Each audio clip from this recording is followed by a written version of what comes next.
하나님 말씀 요한복음 14장 25절에서 31절입니다.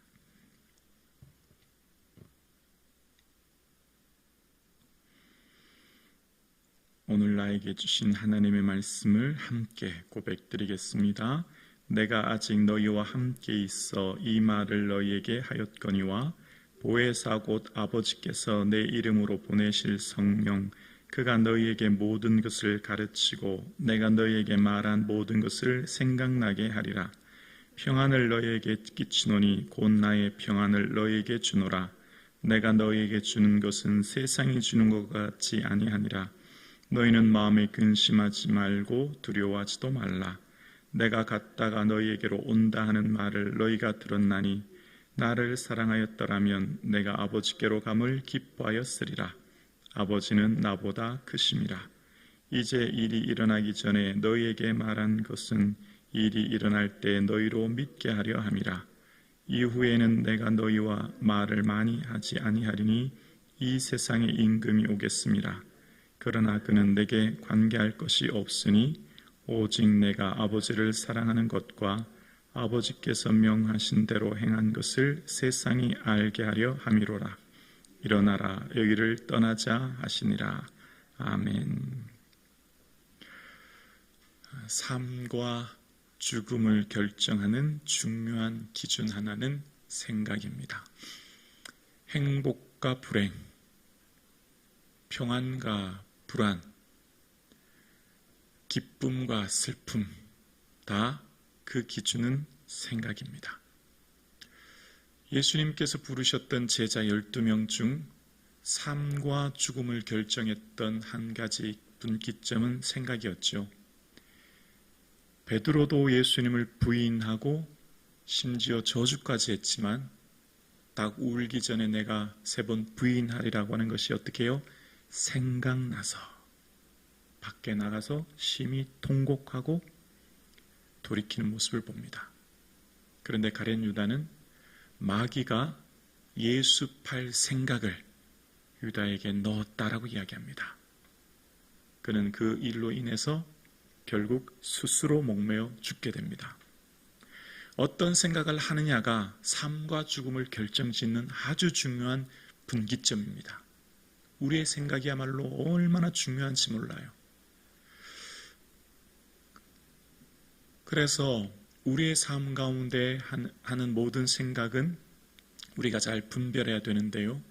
오늘 우리에게 주시는 보혜사 성령님께서는 그 보혜사 성령님이 임재하시는 은혜가 있는데 그것은 예수님께서 하신 말씀을 어떻게 해요? 가르치시고 깨닫게 하시고 그 다음 그 예수님 하신 말씀을 생각나게 하신다는 거예요.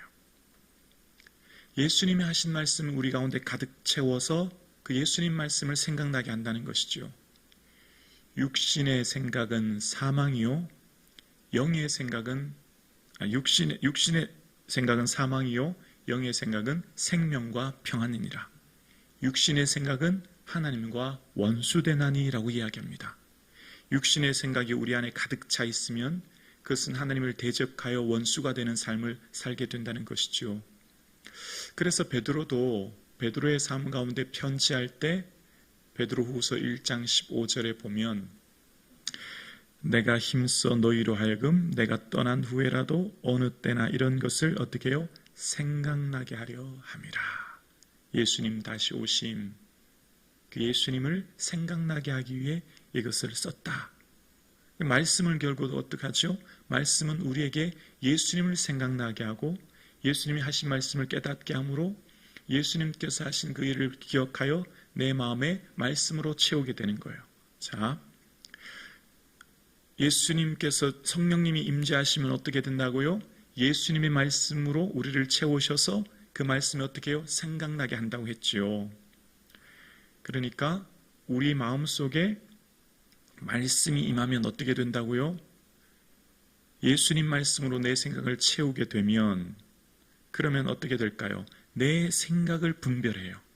어떤 말이냐면 히브리서 4장 12절 여러분 기억나십니까? 히브리서 4장 12절에 보면 하나님의 말씀은 살아있고 활력이 있어 좌우에 날쌘 어떤 검보다도 예리하여 혼과 영과 및 관절과 골수를 찔러 쪼개기까지 하며 또 마음의 생각과 뜻을 판단하나니. 예수님, 성령님이 임재하시면 예수님 하신 그 말씀으로 우리를 가득 채워서 생각나게 하죠. 그러면 그것이 어떻게 해요? 이 말씀이 우리에게 검이 돼요. 성령의 검 곧 하나님의 말씀이죠. 성령님은 검은 우리에게 말씀이 되어서 그 말씀이 우리의 생각을 어떻게 해요? 판단한다는 말은 분별한다는 말이거든요. 내가 지금 하는 생각, 내 마음에 품은 뜻을 분별하고 살피게 된다는 거예요. 말씀으로 내 생각을 분별하고 판단하여 이것이 하나님과 원수되는 생각인지, 이것이 사망의 생각인지, 이것이 사단으로부터 오는 것인지를 출처를 분별하게 한다는 거죠. 그래서 하나님의 말씀이 임재하시면 우리의 생각을 사로잡아 그리스도께 복종케 하는 겁니다. 우리의 생각을 사로잡다는 원어는 체포하다라는 의미인데요. 우리의 생각을 체포하고 잡아서 그리스도께 복종케 해요. 우리의 생각은 절대 우리 마음대로 어찌할 수 없잖아요. 우리의 생각을 인해서 우리의 하루의 슬픔과 결정이 여러분의 생각으로 결정되는데, 과거의 생각에 지배당하여 현재를 종노릇 하듯 살지 않습니까? 미래에 대한 근심으로 오늘을 지배당하여 불안하게 살지 않습니까? 근데 이 생각을 내 마음대로 하는 것이 안 되죠. 조절하기가 어렵죠. 그런데 지금 내 내면에 있는 그 생각을 어떻게 해요? 말씀으로. 그 말씀은 어떻게 해요? 성령님이 충만한 임재하시면 보존할 은혜의 스승사, 은혜를 보존하는 선생님. 우리 마음의 은혜를 어떻게 보존해요?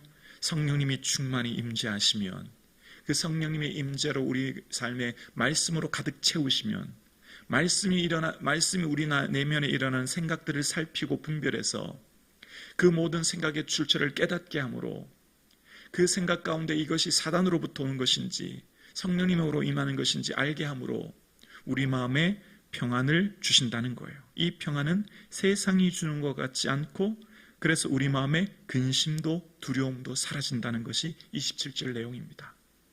그래서 우리가 말씀을 읽는 것이고 주의 은혜를 사모하는 거예요. 오늘 여러분의 삶 가운데 성령님의 충만한 임재와 다스림을 사모할 수 있기를 주의 이름으로 축원합니다. 성령님의 임재와 능력은 우리의 마음을 다스리시고 우리의 생각을 다스리셔서 모든 생각을 그리스도께 복종케 함으로 우리의 삶에 평안의 은혜를 주시는 줄로 믿습니다. 이것이 성령의 충만한 은혜와 능력인 것이죠. 그래서 성령께서 우리와 함께 하실 때 주시는 은혜 속에 우리는 이 하루도 평안함으로 살 수 있게 되는 것입니다.